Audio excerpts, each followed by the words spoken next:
Saudara-saudari yang terkasih, kita jumpa lagi dalam Pelita Hati hari ini, Rabu tanggal 16 Januari 2019. Bersama saya Romo Thomas Suratno SCY dari Paroki Cilandak, Jakarta Selatan, mendengar dan merenungkan Sabda Tuhan. Jadi firman Tuhan yang tersurat di dalam Injil Markus, bab atau pasal 1 ayat 29 sampai dengan ayat 39.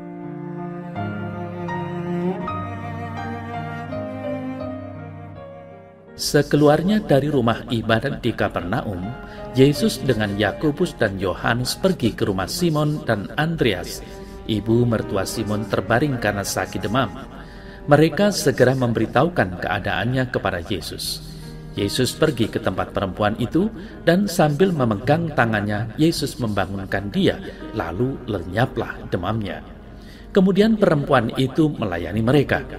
Menjelang malam sesudah matahari terbenam, dibawalah kepada Yesus semua orang yang menderita sakit dan yang kerasukan setan.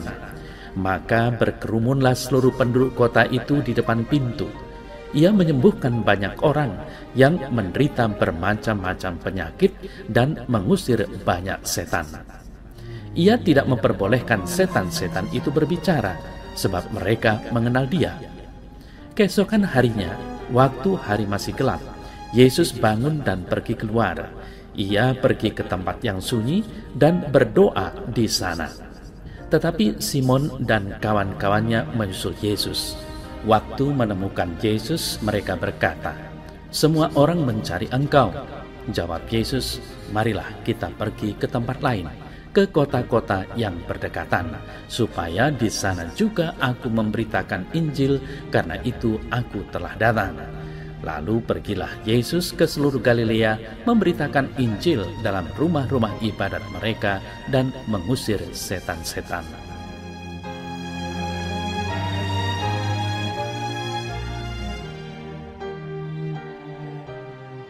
Saudara-saudari yang terkasih, banyak orang telah dengan yakin berupaya menghidupi sabda Yesus yang berikut ini. Carilah dulu kerajaan Allah dan kebenarannya, maka semuanya itu akan ditambahkan kepadamu. Matius 6 ayat 33. Nah, apakah telah berhasil? Santo Paulus dalam kesaksiannya dalam suratnya kepada jemaat di Korintus yang pertama bab 9 telah memutar otak kita bahwa upah mewartakan Injil ialah boleh mewartakannya tanpa upah. Ini sungguh suatu inspirasi bagi para aktivis gereja maupun masyarakat, karena di tengah mentalitas korupsi dan kerakusan material, ada tokoh-tokoh Alkitabiah yang kaya semakin kaya, yang miskin semakin miskin. Ada tokoh-tokoh Alkitabiah yang masih tetap relevan untuk kita jadikan teladan. Dan bahkan untuk yang satu ini sebagai teladan yang utama, yakni Tuhan kita Yesus Kristus.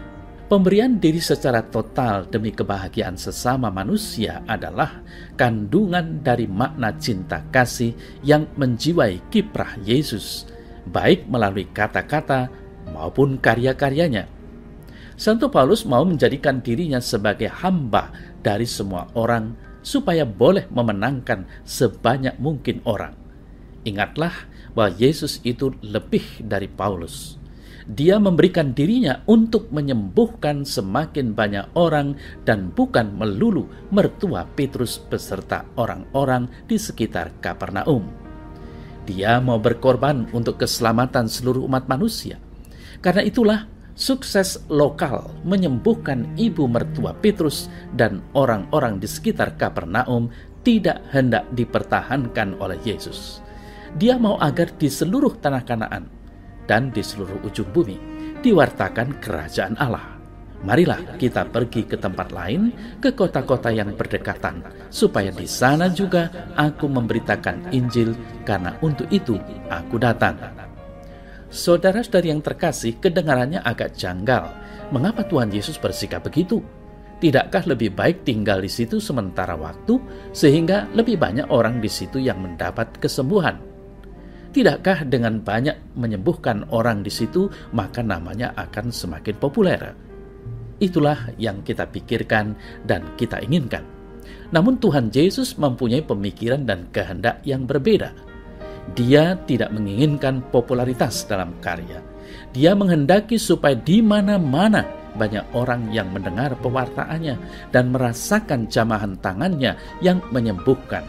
Itulah sebabnya dia mengajak para muridnya, marilah kita pergi ke tempat lain, ke kota-kota yang berdekatan, supaya di sana juga aku memberitakan Injil, karena itu aku telah datang. Saudara-saudara yang terkasih, marilah kita juga ikut bersama Tuhan Yesus, menyebarkan warta sukacita kemana saja kaki kita melangkah, untuk meluaskan kerajaan Allah di dunia ini, sehingga semakin banyak orang merasakan kasih Allah sungguh nyata dalam kehidupan mereka.